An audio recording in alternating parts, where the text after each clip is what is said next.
Mieux prévenir et sanctionner les actes homophobes et transphobes, c'est tout l'enjeu du nouveau plan d'action national contre les discriminations anti-LGBT présenté ce matin à Nancy par la déléguée interministérielle.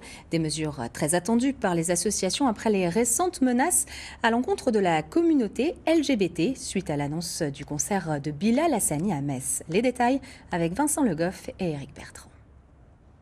Kevin Gallet, 34 ans, fait partie de la communauté LGBT. Adolescent, il assume rapidement son homosexualité et depuis des années, il milite contre les discriminations. Je suis un homme homosexuel, c'est plutôt accepté.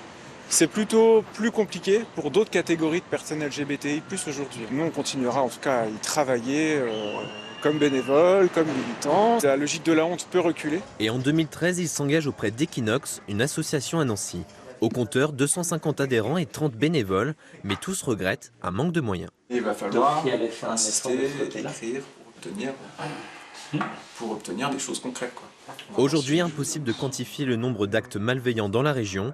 Ici, dans ces locaux, c'est en tout cas un lieu sûr pour les victimes. Moi, il m'est arrivé de parler une heure avec un jeune de 15 ans qui me disait sa fierté d'avoir fait son coming out devant sa famille, aussi bien que des personnes victimes d'homophobie ou au sein de leur boulot. À leur côté, Sophie Élyséon, déléguée interministérielle contre les discriminations. Plus tôt dans la journée, elle était autour d'une table ronde, services de police, députés, sénateurs et bénévoles, avec un plan d'action d'abord axé sur la protection des victimes.